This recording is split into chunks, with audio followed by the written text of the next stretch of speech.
Assalamualaikum warahmatullahi wabarakatuh. Waalaikumsalam. Bismillah, alhamdulillah, assalatu wassalamu ala rasulillah, amma ba'dah.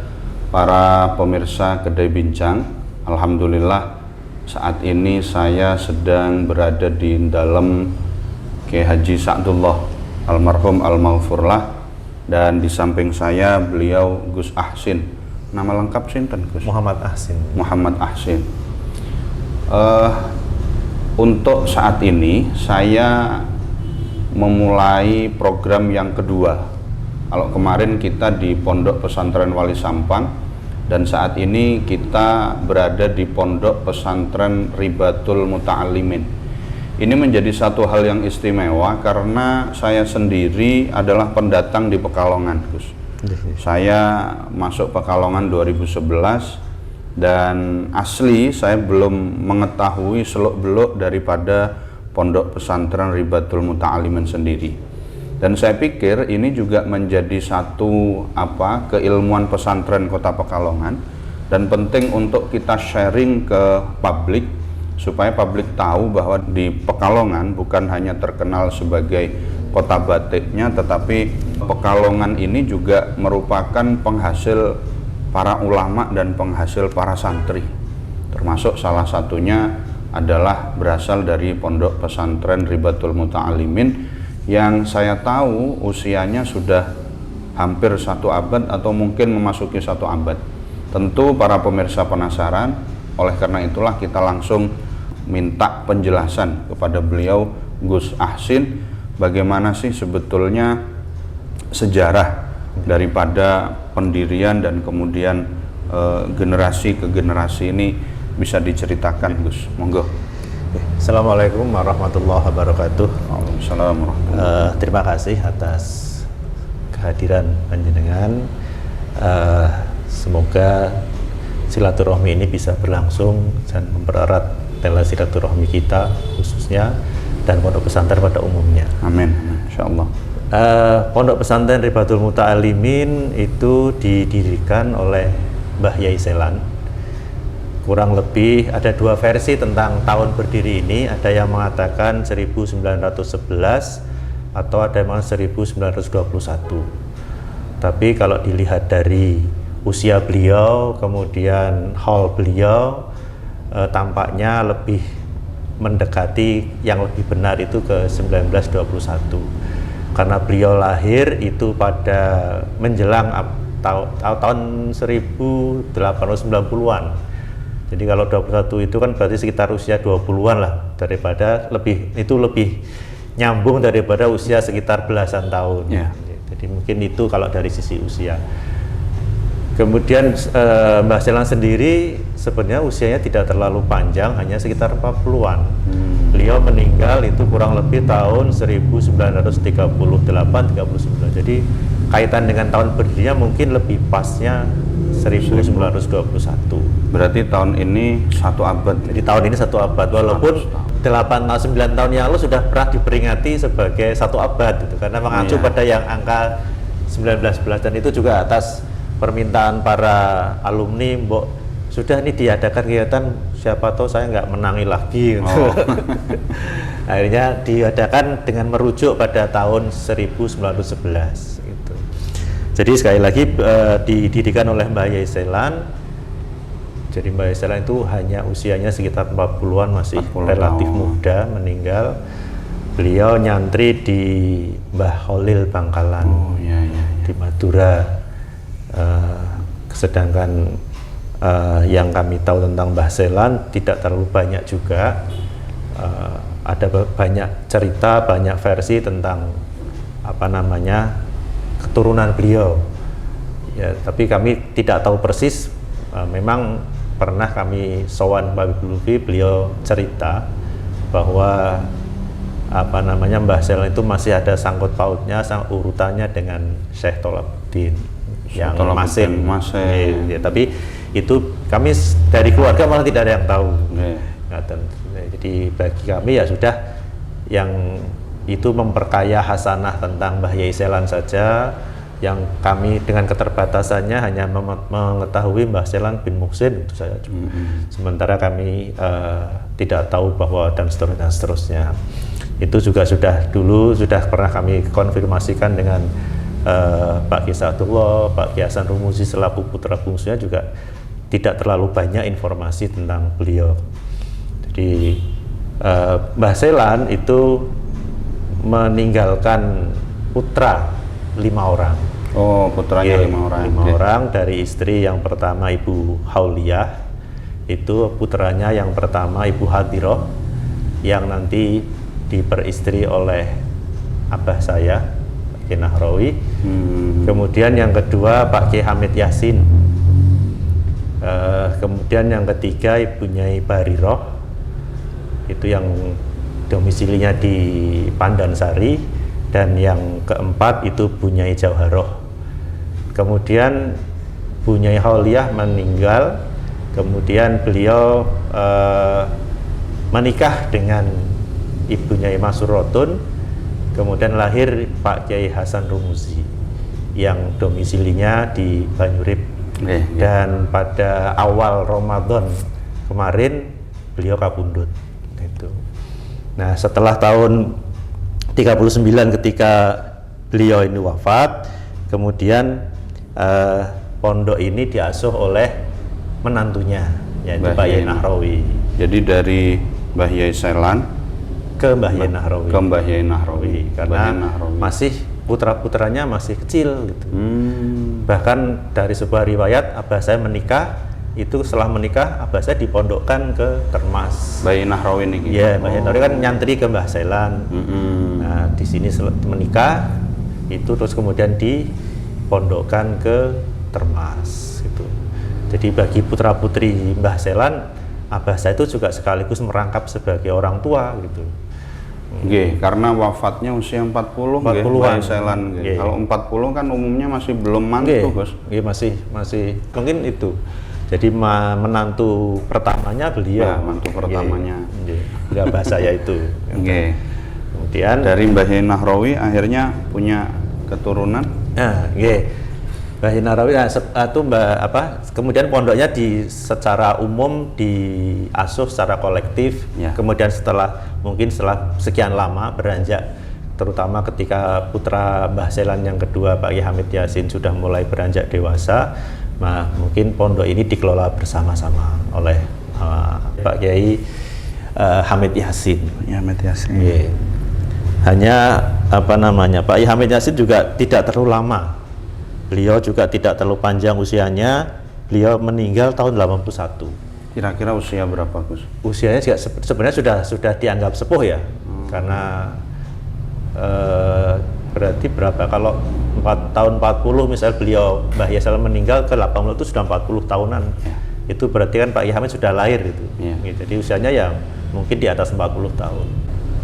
44. Usianya 44 tahun. Wafatnya. Jadi mungkin nuruni abahnya yang usianya tidak panjang juga gitu.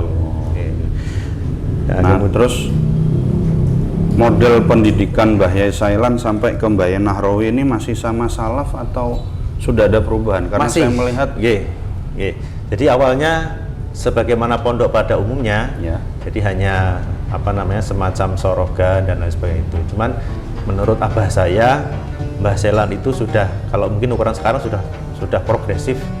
Yang dulu tidak ada kelas, Mbah Selan sudah merintis modelnya tidak sekedar ngaji tapi sudah klasikal, walaupun mungkin tidak berbentuk kelas seperti formal, tidak ada. Jadi sudah ada ngajinya, sudah per kelas, itu cerita abah saya begitu. Agak unik juga artinya pada masa itu ketika hanya ngaji sorogan bandungan pada umumnya pesantren, Mbah Selan sudah menerapkan sistem kelas, walaupun belum kelas, ada kelas 1, kelas 2. Walaupun saya tidak tahu persisnya kelasnya seperti apa, tapi beliau mengatakan demikian. Mungkin hanya sederhana sifir awal, sifir tsani, mungkin seperti itu. Lalu setelah Mbah Yai Nahrawi, kemudian tadi putra beliau sendiri turun, akhirnya turun-temurun. Jadi setelah tadi Pak Kiai Hamid meninggal, kemudian abah saya saat itu sendirian, terus kemudian dibantu oleh putra beliau Pak Kiai Hasan Rumuzi. Jadi usianya sudah ya berarti sudah 40-an juga. Sudah atau kurang lebih di situ. Beliau dari Lirboyo, terus kemudian membantu bersama-sama Mbah saya, dan juga pada masa berikutnya dibantu oleh putra Pak Kiai Nahrawi, yaitu Pak Kiai Ja'far Nahrawi. Kemudian berkembang pendidikan di pondok pesantren ini. Mulainya ada formal ini di masa siapa? Di masa abah saya masih ada. Oh, masih ada, nggih. Masih menang. Jadi kurang lebih tahun 54 itu mungkin secara resmi ada madrasah diniyah. Tahun 54 itu berarti pada masa abah saya, dan masih ada Pak Kiai Hamid Yasin. Beliau termasuk yang mengajar di pondok ini, di kelasnya juga termasuk di pondoknya dan di kelasnya. Nah, kemudian baru pada tahun 83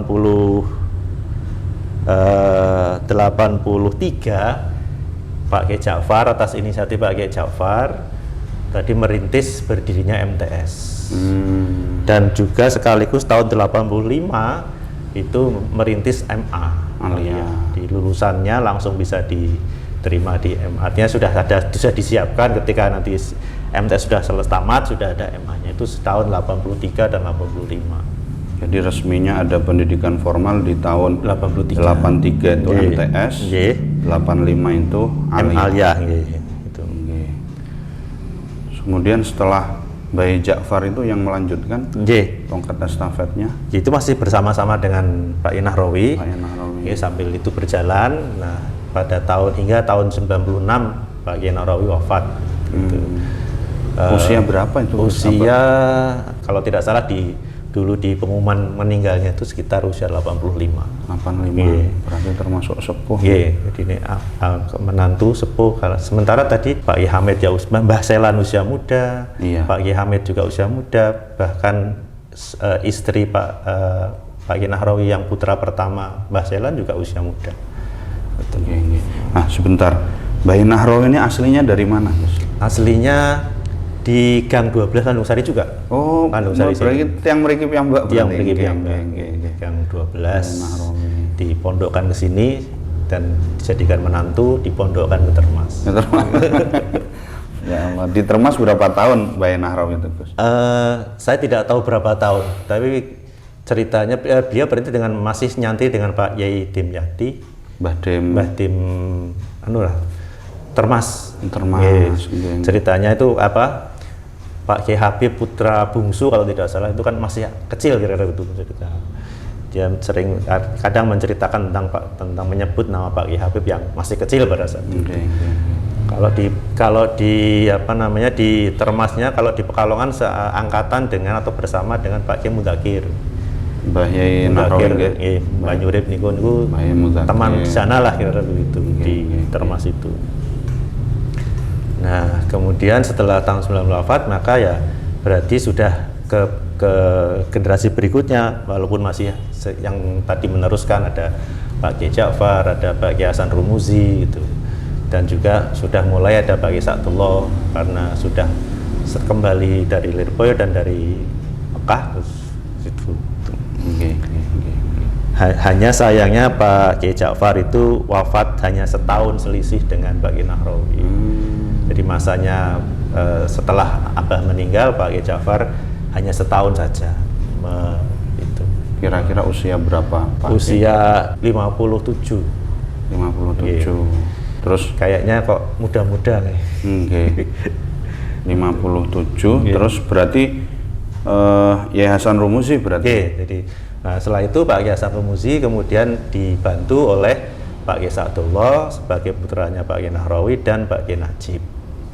Jadi bertiga mengelola ini sampai sekarang, bukan sekarang, karena tahun 2020 itu Pak Kiai Hasan Rumuzi pada awal bulan puasa itu meninggal, dan sebenarnya 2 bulan yang lalu Pak Kiai Sa'dullah juga kabundut pada tanggal 22 Desember.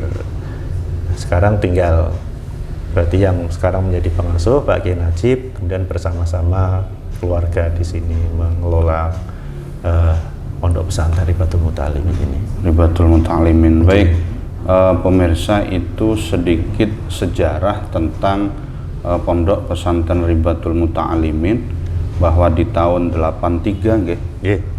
Berdiri MTS, kemudian 85 Aliyah, dan kemudian berkembang sedemikian rupa. Sekarang sudah berapa jumlah santri, Gus? Kalau santri yang mondok terakhir itu sekitar 480 putra-putri. 480 putra-putri. Kemudian ada program tahfidz? Sementara belum ada. Belum. Kalau dulu melihat cerita dari Mas Najib atau Pak Kiai Najib dan Abah, itu mungkin konsentrasinya bukan ke sana.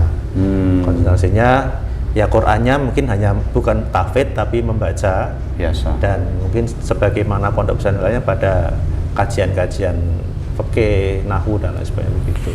Ada yang terlewat, Gus. Mbah Yai Nahrawi niki putranya berapa? Mbah Yai Nahrawi total ada 14. Tapi satu yang istri? 2 istri. Oh, 2. Iya, jadi apal jenengan? Iya, apal. Kalau putranya soalnya. Enggak, 14 ini apal jenengan? Yang 4 tidak tahu karena saya lahir itu sudah wafat. Oh. Jadi wafat pada jadi, usia. Berarti Mbah Yai Nahrawi nikah dengan 2 perempuan. Yang pertama dengan Bu Hadiroh, putri sulung Pak Yai Mbah Selan. Berapa? Itu putra? Yang hidup ya, yang hidup pada saat lahir itu ada 9. Yang pertama Pak Kiai Ja'far, kemudian yang kedua Bu Umi Hani, ibunya Bu Enis. Kemudian yang ketiga Dr. Sobirin. Yang ketiga, yang keempat itu Bu Nyai Salamah. Yang kelima Bu Hajah Muibah. Yang keenam Pak Isatullah. Berikutnya Pak Kiai Najib. Kemudian yang berikutnya Ibu Umi Tis'ah. Dan terakhir Ibu Hajah Aisyah. Kemudian Bu Hadiroh meninggal, wafat, menikah dengan Ibu Susiah, maka lahirlah saya. Oh, berarti jenengan dari ibu atau istri yang kedua. Tapi istri yang kedua setelah wafat yang pertama. Sebab biasanya kalau di Jawa Timur itu memang kiai istrinya 2, 3, 4. Tapi bersamaan. Ya. Ini Jawa Timur. Niki kan pun persamaan.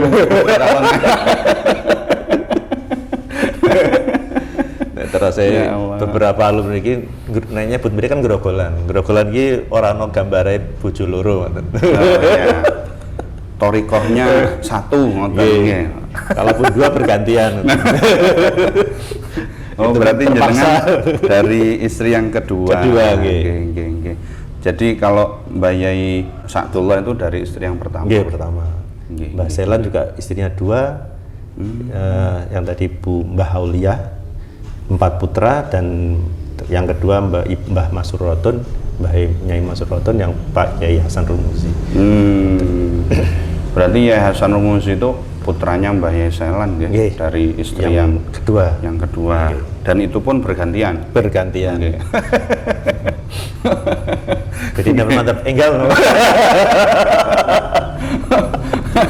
Ya Allah, nggih. Nanti Gus, saya minta tolong diantarkan ke Makom biar kita biar nopo arane generasi muda Nahdlatul Ulama wabil khusus Kota Pekalongan bisa melihat dan mengetahui makam-makam beliau-beliau, karena kan tidak semuanya tahu. Supaya kata Habib Lutfi itu ndak kelangan obor ngoten lho. Sakniki berarti pun sedemikian rupa perkembangan daripada pondok pesantren. Dan saya lihat pondok pesantren Ribatul Muta'alimin ini kepepet sama jalan. Kira-kira mau ada Ribatul Muta'alimin 2 di daerah mana, Kajen apa di mana ngoten Gus? Insya Allah, tapi saat ini belum terpikir untuk buka cabang.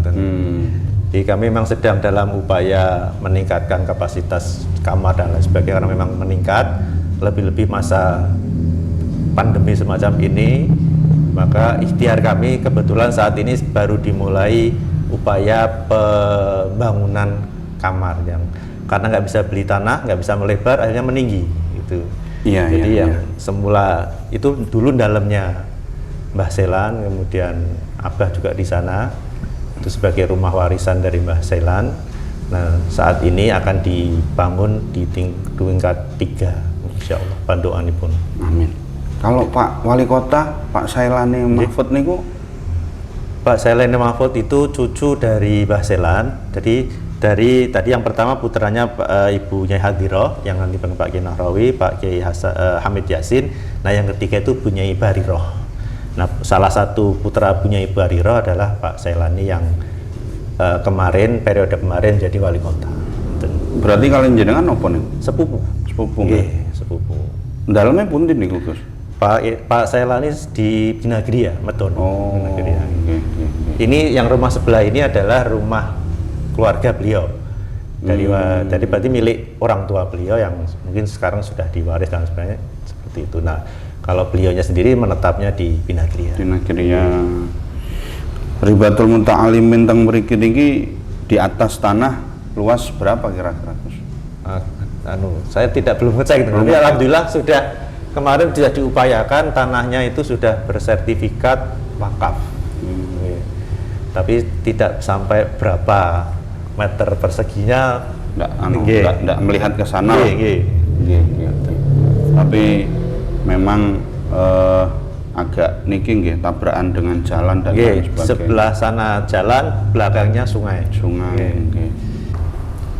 Gus, ada satu pertanyaan ini, Gus. Peran daripada beliau-beliau ini sampai di mana? Dan kemarin PCNU Kota Pekalongan kan juga mengadakan ziarah pengurus NU, termasuk ke sini. Ini yang diziarahi siapa, Gus? Yang pernah jadi pengurus NU ini? Kalau kaitan dengan Nahdlatul Ulama itu yang kemarin juga di PCNU juga tertulis yang diziarahi ke sini adalah Pak Kiai Nahrawi. Karena Pak Kiai Nahrawi pernah menjabat sebagai Rois Syuriah. Sementara Mbah Selan itu karena mungkin tadi faktor usia yang muda dan lain sebagainya, atau pada saat itu NU mungkin pada masa-masa itu awal berdiri atau bahkan belum berdiri, jadi beliau mungkin tidak terlibat terlalu jauh terhadap. Jadi yang terlibat bahkan menjadi Rois itu adalah Pak Kiai Nahrawi. Makanya kemarin ketika ziarah ke sini itu nama yang tercantum adalah Pak Kiai Nahrawi. Walaupun Pak Kiai Nahrawi adalah murid dan menantu dari Mbah Selan. Nah, terus peran-peran putra-putra beliau di sosial kemasyarakatan, mungkin ngajar apa dan mengajar apa? Selain tadi di pondok, kalau beberapa putra dan putri keluarga Mbah Selan itu tentunya aktif di pondok. Salah satu yang menjadi kegiatan rutin diantaranya adalah Pak Kiai Hamid Yasin itu dulu setelah maghrib itu mengaji Fathul Mu'in dan tafsir Jalalain di masjid? Enggak, di pondok.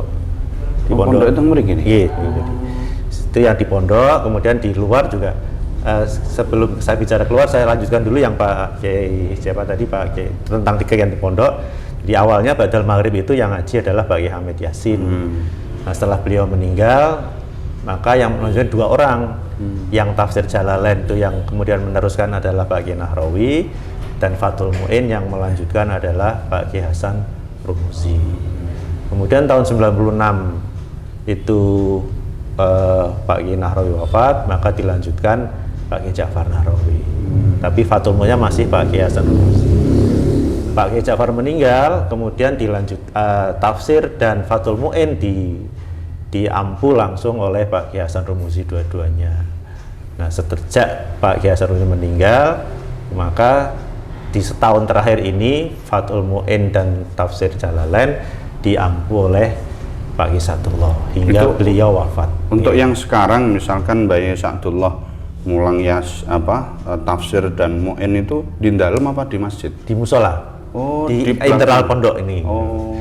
Selain di pondok juga kami ada beberapa yang diikuti di masyarakat, baik itu di masjid yang setiap Selasa itu ada, ya situ sejak Pak Kiai Haji Hamid Yasin, juga abah saya, dan di beberapa musola di beberapa tempat itu, termasuk ke khutbah dan lain sebagainya, khutbah Jumat, dan itu kiprah di masyarakat. Untuk di musola sendiri pesertanya dari pondok sendiri atau untuk umum, Gus?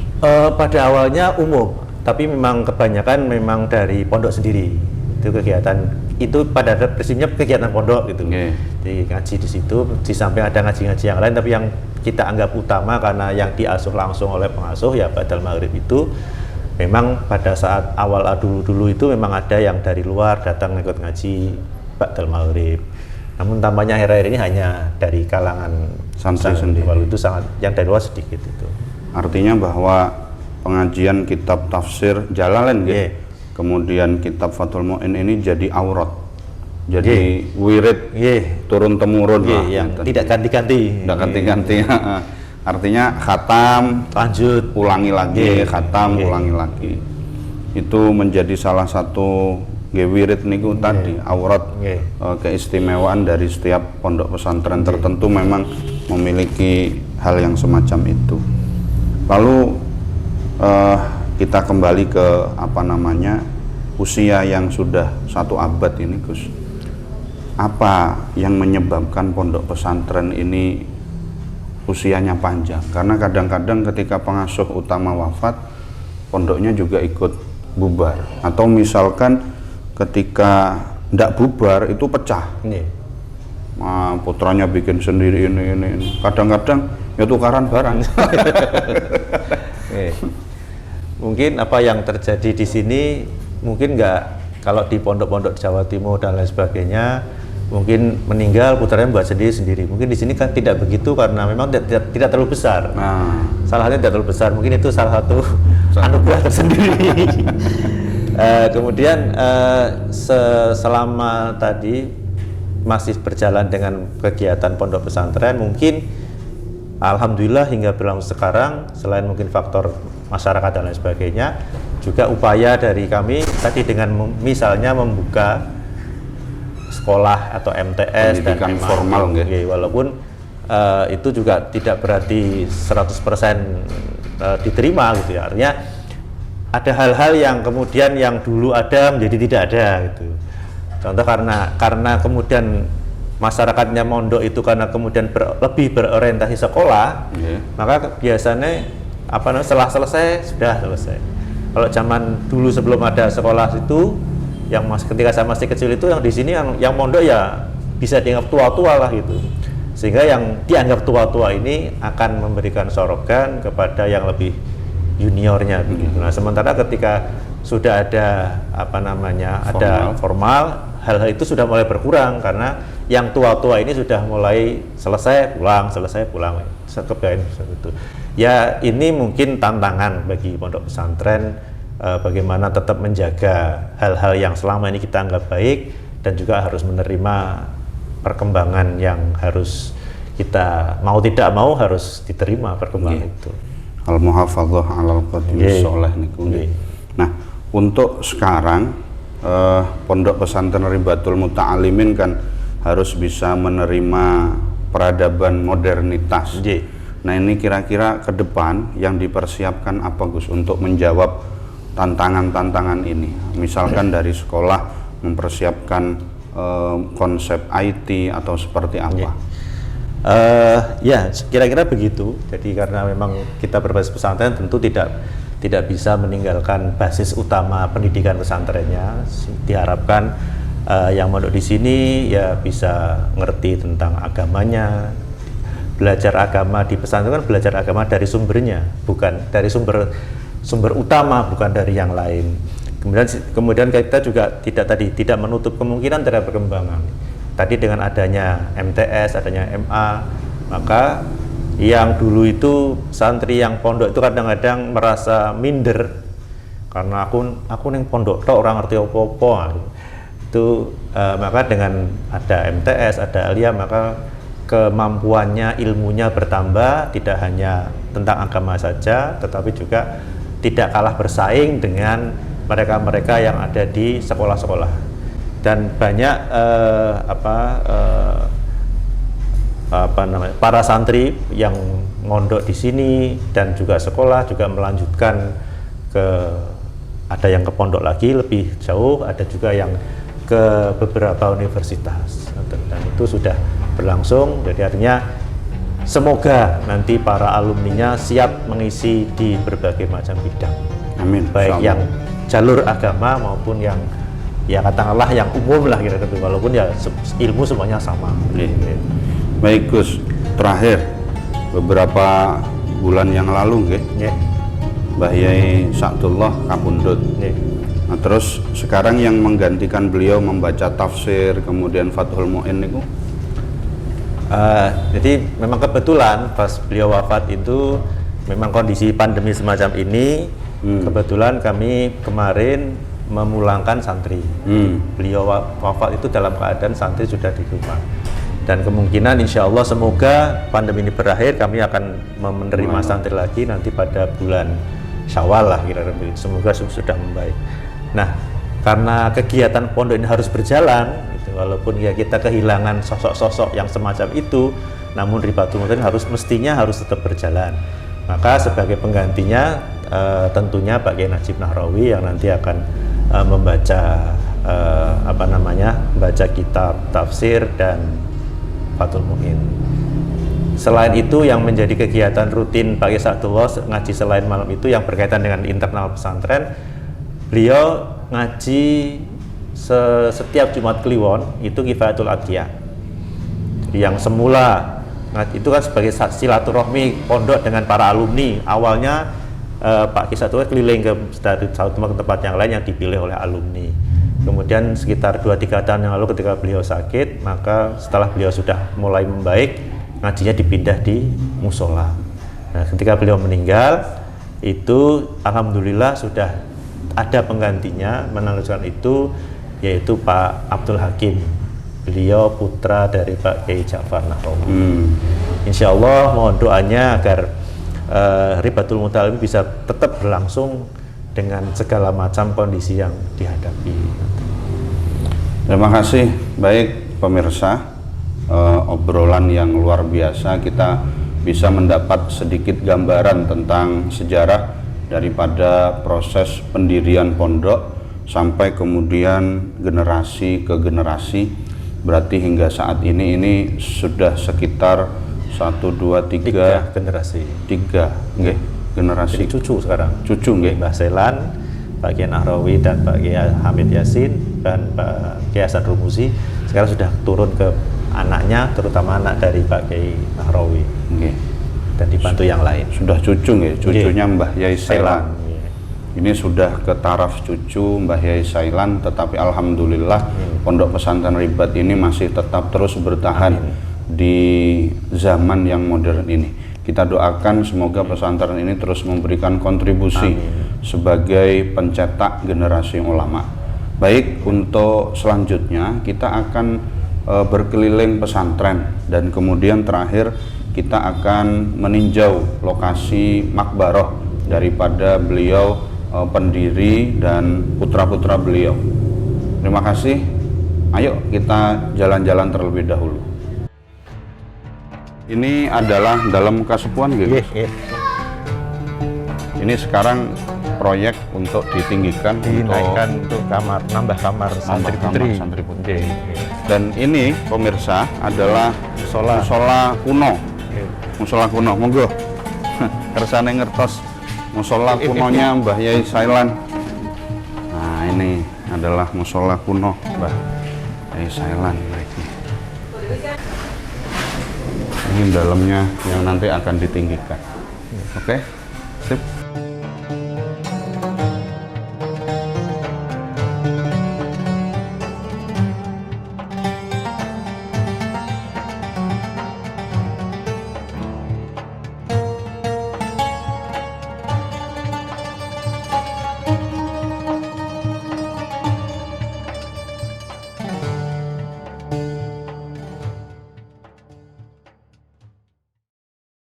Menuju ke area pemakaman Mbah Kiai Sailan dan keluarga.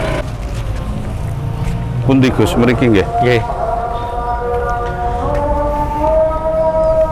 Bisa sekalian ditunjukkan. Nggih. Assalamualaikum.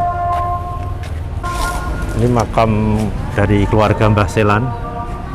Yang dari sana itu Pak Kiai Hamid Yasin.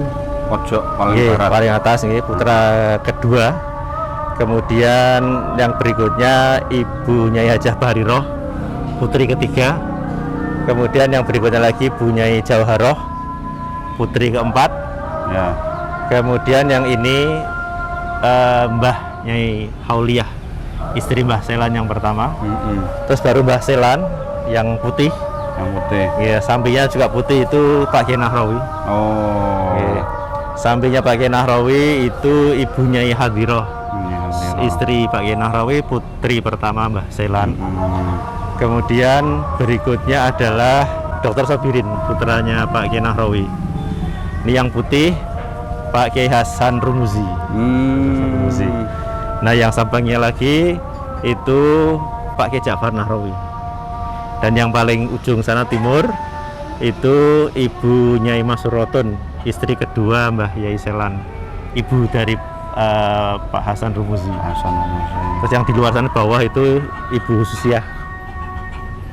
Gitu. Nah, ini yang baru pakai Saatullah Nahrawi. Oke pemirsa, ini adalah area lokasi daripada pemakaman keluarga besar Pondok Pesantren Ribatul Muta'alimin. Posisinya adalah di sebelah utara, Utara masjid. Utara masjid. Di sebelah utara masjid Pondok Landung Sari. Ini adalah area pemakaman beliau. Oke, nanti teman-teman semua generasi Nahdlatul Ulama yang ingin ziarah ke makam Mbah Yai Nahrawi dan Mbah Yai Selan, makamnya di sini.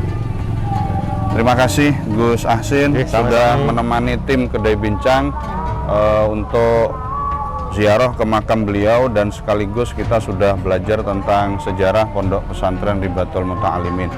Sampai jumpa di kesempatan yang lain, dan kita akan membuka sejarah khazanah pesantren yang lain di Kota Pekalongan.